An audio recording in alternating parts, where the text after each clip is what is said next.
저희 북스타피가 요즘에 아주 인기가 좋은 것 같습니다. 오늘은 어떤 책을 소개해 주시나요? 네, 오늘 여러분에게 기업 이야기입니다. 넷플릭스란 기업에 대한 이야기인데요. 책 제목은 규칙 없음이라고 되어 있습니다. 이 책에 대한 내용을 중심으로 해서 넷플릭스 기업에 관계된 문화나 또 철학에 대해서 같이 나누도록 하겠습니다. 맨 먼저 설명드릴 것은 이 회사가 어떻게 해서 이렇게 성장이 되었는가에 대한 성장 비결에 대한 내용입니다. 실패는 성공의 어머니다 이런 말이 있습니다. 실패의 경험 없이 체험 없이 성공할 수 있을까요? 기업의 역사에는 거의 없는 것 같습니다. 거의 막판에 이르러서요. 극단적인 순간에 이르러서 이렇게 기회를 얻기도 하고 찾게 되는 것이 일반적이지 무조건 처음부터 잘 되는 경우는 없는 것 같습니다. 바로 이 넷플릭스가 그랬습니다. 넷플릭스는 창업하고 나서 경영을 열심히 했는데도 불구하고 성과가 좋지 못했습니다. 제가 자료를 보니까요. 이 책에도 나와 있습니다. 100명 정도의 직원이 되었고 가입 회원수가 30만 명 정도 되었을 때, 30만 명 정도 되었을 때 수익이 매우 안 좋았습니다. 연 적자가 5,700만 불 정도 됐다고 하니까 엄청나게 회사 규모로 봐서는 매우 큰 적자입니다. 도저히 회사를 운영할 수가 없고 경영을 감당할 수 없어서 M&A를 하게 되었습니다. 근데 M&A 검토한 거죠. 그때 당시에 동종업계, 비디오 대여점 같은 곳입니다. 그런 비즈니스를 하고 있는 분야 중에 가장 큰 회사가 블록버스터라는 회사가 있습니다. 그 회사 CEO를 찾아가서 이 회사 매각에 대한 것을 제안하게 된 겁니다. 5천만 달러를 불렀어요. 5천만 불로 이 회사를 매각하고 싶습니다. 했더니 결국은 협상이 성사되지 못했습니다. 다시 말해서 넷플릭스는 아직은 모든 면에서 열악한 상태였기 때문에 미래의 성장 점자력은 혹시 있을지 모르지만 과거와 현재의 모든 상황은 너무나 안 좋았기 때문에 그 블록버스터에서는 이 회사를 특별히 매입할 의사가 전혀 없었습니다. 그래서 들쥐부심해서 이 회사의 직원을 3분의 1 정도를 어쩔 수 없이 해고를 했습니다. 뭐가 되죠? 구조조정한 것입니다. 생존하기 위한 노력들이었습니다. 절박함과 긴박감과 또 절실함을 가지고 노력한 끝에 드디어 가입자 수도 늘면서 서서히 수익도 좋아지고 비용 구조도 좋아지기 시작한 겁니다.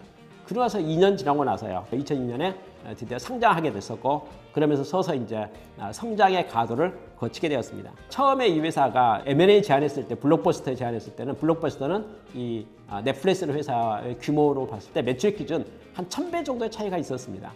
상장할 때 시점에는 100배 정도 차이가 있었다고 합니다. 다시 말해서 상장할 때 넷플릭스의 시가총액이 기업 가치가 5천만 불 정도로 평가됐었는데 그때 블록버스터는 50억 달러 정도, 50억 불 정도의 기업 가치를 가지고 있었다고 그렇게 알려져 있습니다. 여하튼 100배 정도의 차이가 나는 이 회사였는데 블록버스터는 서서히 성장이 멈췄고요. 그 다음에 넷플릭스는 성장을 지속했습니다. 그 결과로 2010년이 되었을 때 블록버스터는 도저히 경쟁에서 이기지 못해가지고 파산 선고를 하게 됐었고요. 이 책에 있는 자료에 보면 2019년도에 오리건주에 밴드라는 곳에 매점 하나만 있을 정도로 거의 사실상 블록버스터라는 회사는 소멸되고 말았다라고 보여집니다. 그런데 반해서 이 넷플릭스는 2019년 기준으로 했을 때 무려 190개 국가에 진출했을 뿐만 아니라 회원 수도 1.5억 명 정도 회원을 가지고 있었다. 그리고 상장 시보다도 주가도 350배가 상승했다라고 알려져 있는 게 이 책의 내용입니다. 실질적으로 2019년 이후 오늘까지 이루어지는 과정 속에서 넷플릭스의 성장세는 정말 무서울 정도로 높은 성장세를 가지고 있습니다. 그렇다면 많은 사람들이 생각합니다. 블록버스터는 업계 1등이었었는데 왜 문을 닫을 수밖에 없었고 넷플릭스는 그렇게 기업을 인수할 만한 가치도 없는 회사인 조그만 벤처기업인데도 불구하고 이렇게 큰 성장이 되었을까? 그 차이점은 무엇인가? 비결이 무엇인가에 대해서 많은 사람들이 궁금하게 생각합니다. 거기에 대해서 이 넷플릭스의 창업자 CEO는 다음과 같이 설명합니다. 적당한 성과를 내는 직원은 두둑한 퇴직금을 주고 내보낸다. 이런 말하고 항상 정직하라. 이런 말을 했습니다. 이해가 될 듯 하면서 약간 좀 특별하지요. 적당한 성과를 내는 직원은 두둑한 퇴직금 주고 내보낸다는 말은 일 잘하는데 평범한데 적당한 성과를 내고 있잖아요. 내고 있는데 왜 퇴직금을 많이 줘서 내보냅니까? 그 말이 좀 이해가 안 되지 않습니까? 항상 정직하라는 말도 이해는 되죠. 내용은 맞습니다. 그러나 기업 경영에 있어서 항상 정직하다는 것이 사실은 지키기 어려운 룰이라는 것도 많은 사람들이 공감하고 있기도 합니다. 근데 거기에 대해서 강조하고 있습니다. 이게 어떤 의미가 있는 것인지에 대해서 제가 보충 설명을 자세하게 드리도록 하겠습니다. 이 넷플릭스의 규칙 없음 책에서 가장 강조하고 있는 특별한 단어가 하나 있어요. 이 책에서 주장하는 단어인데 그 단어가 인재 밀도라고 하는 단어입니다. 이 책에는요. 크게 이게 인재 밀도라는 단어를 세 부분으로 나누어서 이렇게 설명하고 있습니다. 첫 번째 단어는 인재 밀도를 어떻게 구축할 것인가에 대한 것이 첫 번째 파트가 되고요. 두 번째는 인재 밀도를 어떻게 강화할 것인가에 대한 것이 본론 두 번째 파트가 됩니다. 그 마지막 세 번째 파트가 인재 밀도 극대화라는 용어를 쓰고 있거든요. 규칙 없으면 책에서 가장 중요한 단어가 키워드 중에 하나가 인재 밀도로 있는데 과연 인재 밀도라는 어떤 의미일까요? 두 가지 내용입니다. 하나는 절차보다는 사람을 소중하게 한다는 이야기입니다. 룰이니까 이걸 지켜야 됩니다. 라고 하는 규칙을 강조하는 것보다는 일하는 사람을 더 소중하게 생각한다는 거예요. 다시 말해서 하고 싶은 대로 일하면 된다는 거죠. 규칙과 룰이라는 것을 너무 강조할 필요가 없다는 겁니다. 일하는 사람의 생각이 더 중요하고 그의 어떤 가치관이 더 중요하고 그가 일하는 방식이 더 중요한 것이지 기존에 가지고 누가 먼저 만들어 놓은 규칙과 룰이라고 하는 것은 그가 일하는 데 있어서 도리어 방해가 될 수 있다는 생각에서 절차보다 사람을 중시한다는 개념이 첫 번째 인재 밀도에 생각하는 첫 번째 키워드입니다. 또 하나 있어요. 그게 뭐냐면 능률보다는 혁신을 강조하고 통제를 자제한다는 표현입니다. 일반적으로 능률에 대한 이야기를 많이 하잖아요. 근데 지금 창조적 시대라고 말하지 않습니까? 그런 관점에서 넷플릭스에서 중요하게 생각해서 혁신을 중요하게 생각합니다. 창조적 혁신을 중요하게 생각하거든요. 그러다 보니까 통제하는 것과 지시하는 것과 관리하는 것보다는 그것을 어쩌면 안 하는 게 좋겠다는 생각입니다. 결국 사람을 소중하게 한다는 말에서 인재 밀도라는 말을 쓰고 있는 내용입니다. 여기까지 이야기해도 여러분 인재 밀도라는 말이 추상적으로 느껴지잖아요. 그래서 좀 더 세 가지 정도의 보충 설명을 드리도록 하겠습니다. 이 책에서는요. 비범한 동료들이 곧 훌륭한 직장이다. 그리고 업계 최고 수준으로 대우를 해라. 그리고 키퍼 테스트라는 용어가 있어요. 키퍼 테스트 처음 듣는 말이죠. 이 책에서 나오는 단어인데요. 이 세 가지를 특별히 인재 밀도에서 강조하고 있습니다. 어떤 내용이냐면요. 비범한 동료들이 곧 훌륭한 직장이라는 말이 결국은요. 탁월한 동료들이 있게 되면 회사 성과가 좋아질 거고 잘 될 거라는 것입니다. 그런 말이 첫 번째 이야기고요. 그리고 두 번째 업계 최고 수준으로 대우하라는 것은 인재를 유치하고 보유하고 계속적으로 가져가려면 어떻게 되겠습니까? 안 떠나야 되겠죠. 그러려면 최고의 업계 최고의 대우를 해줘야 되지 않겠는가 하는 것을 말하고 있습니다. 세 번째 키퍼 테스트라는 말은 나가겠다고 하면 붙잡겠는가 하는 질문을 스스로 또 객관적으로 자문해 보는 겁니다. 직원들이 물어보는 거죠. 제가 회사를 나가겠다 한다면 저를 붙잡겠습니까? 이렇게 질문해 보는 거예요. 상사의 답은 셋 중 하나겠네요. 안 되지. 꼭 붙잡아야지. 절대 나가면 안 돼. 이 첫 번째 반응이에요. 두 번째는 글쎄 뭐 열심히 잘하고 있는데 이런 보완이 필요하니까 이런 좀 보완하면 좋겠네. 그러면 되지. 이렇게 해서 붙잡는 방향으로 말하는 게 두 번째. 조건부 붙잡는 게. 세 번째는 뭡니까? 글쎄 망설여지네. 세 번째는 무슨 말이 되겠습니까? 나가도 된다. 이런 말이 될 수가 있지 않겠습니까? 이게 바로 키퍼 테스트에 쓰는 용어입니다. 이 회사에 어떤 것이 있었냐면요.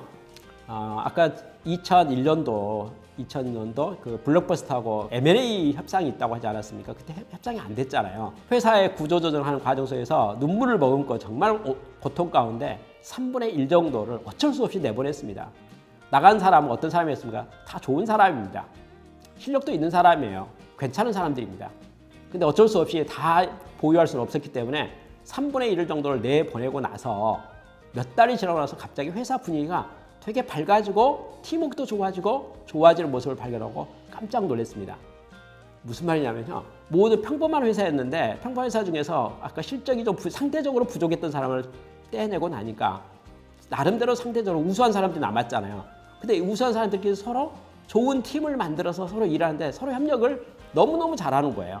결과적으로 성과가 너무 잘 나왔다는 것을 말하는 겁니다. 그래서 이 넷플릭스의 저자인 또 이 넷플릭스의 창업자는 다음 같은 테스트를 해보고 내용을 조사해봤습니다. 그게 뭐냐면요. 쉽게 말해서 한마디로 말해서 사람의 생산성 차이가 얼마나 나는가에 대한 이야기입니다. 사람의 생산성 차이가 있겠죠. 사람마다 잘하는 사람 못하는 사람 있지 않겠습니까? 넷플릭스는 IT에 관계되고 소프트웨어에 관계되기 때문에요. 그쪽에 대해 소프트웨어 분야의 특정에서 검토한다면 탁월한 사람하고 탁월하지 않는 사람하고 비교해봤더니 코딩 실력은 20배가 차이 나고요. 디버깅 실력은 25배가 차이 나고 프로그램을 설치하는 데는 10배 차이가 나는 것을 발견했습니다. 만약입니다.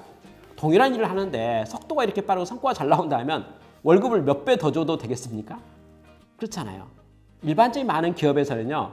범인, 평범한 사람과 탁월한 사람의 차이를 얼마 정도 차이 나는다고 보냐면 일반적으로 뭐 제조 현장 같은 경우는 숙련자와 미숙련자 차이는 2배까지 본다고 합니다. 제가 발견한 바로는 4배까지 차이 나는 경우도 본 적도 있습니다. 근데 그 각 분야마다 생산성 차이는 차이가 많이 나잖아요. 근데 소프트웨어 분야는 특별히 인재에 따라서 누가 일하냐에 따라서 10배가 차이 난다는 겁니다. 10배 이상 차이가 난다면 급여를 2배, 3배 더 주더라도 그게 훨씬 더 좋지 않겠습니까? 그런 면에서 넷플릭스가 인재를 중요하게 생각한다는 겁니다. 다시 말해서 탁월한 인재를 모집하겠다. 탁월한 인재를 유지하겠다. 탁월한 인재를 이렇게 가져가겠다는 것이 바로 인재 밀도에 대한 이야기입니다. 결론적으로 말한다면 넷플릭스에서 생각하는 키워드는 탁월한 사람들이 모여서 탁월한 사람들이 일을 잘한다면 팀워크로서 좋은 팀으로서 일한다면 탁월한 성과를 내는 기업으로 성장할 수 있다는 것이 넷플릭스의 주장이라고 말할 수가 있습니다. 이 회사에서 생각했던 단어가 하나 있어요. 그게 뭐냐면 높은 성과를 내는 사람들끼리 모여서요. 아까 말한 정직피라고 했잖아요. 사심 없이 솔직하게 피드백을 하게 된다면 훨씬 더 대단한 높은 성과를 도출해낸다는 거예요. 그렇게 되면 도리어 그 피드백이 상승작용을 일으켜가지고 대단히 높은 성과를 내고 있다는 것을 말하게 됩니다. 이 회사에서는 이 책의 뒤쪽에 보면요. 컬처 맵이라는 걸 만들었어요. 컬처 맵이라는 게 기업 문화죠. 기업 문화에 대해서 예를 들면 의사소통에 대한 수준이랄까, 평가, 피드백에 대한 수준, 통솔에 대한 수준, 의사결정에 대한 거, 또 신뢰 형성, 또 의견 불일치에 대한 거, 이런 것들에 대해서 과연 기업 문화는 어떤 정도의 수준을 가지고 있는 것인가, 매우 높은가 매우 낮은가에 대해서 평가를 해보는 겁니다. 다시 말해서 우리 기업 문화가 바람직한 모습은 무엇일까에 대한 것을 생각해 보는 거죠. 이 책에 비교 데이터가 몇 개 나오는데 국가마다 비교를 했어요. 예를 들면 일본 같은 경우는 되게 전통주의이고 전체주의적인 성격이 매우 강해서 룰이 매우 강합니다. 거기에 비해서 넷플릭스는 부정적인 말을 하고 있습니다. 우리는 자유를 중시한다, 창의력을 중시한다라고 말하고 있는 거죠. 일반적인 그동안의 많은 기업들은 체계와 질서를 요구했습니다. 그래서 교황곡이라고 말했어요. 각자는 악기를 다루지만 지휘자에 맞춰서 질서 있게 순서에 맞춰서 탁탁탁 이렇게 진행되는 것을 교황곡을 아주 좋게 생각했습니다. 근데 넷플릭스의 문화는 어떤 문화입니까? 재즈 문화입니다. 즉흥적인 연주를 하는 것을 허용해주는 문화죠. 탁월한 인재를 모집하는 것, 또 탁월한 인재를 보유하는 것, 탁월한 인재들이 훨씬 더 일을 잘할 수 있는 환경을 만드는 게 바로 넷플릭스의 문화라는 걸 생각하게 됩니다. 많은 책과 자료 중에 보면 탁월한 사람이 탁월한 성과를 낸다라는 그런 키워드에 대한 것에 특별히 넷플릭스 기업 문화가 관심을 가지고 있다는 걸 생각해 봅니다. 그런 면에서 우리 가지고 있는 문화 체제가 너무 전통적이지 않는가 하는 생각을 해보면서 창조적 파괴에 대한 기업 문화에 대해서 깊이 생각할 점이 있다고 생각합니다. 그런 면에서 이 규칙 없음, 넷플릭스의 교훈은 우리에게 많은 시사점을 준다고 생각합니다. 일독을 권하고 싶습니다. 감사합니다.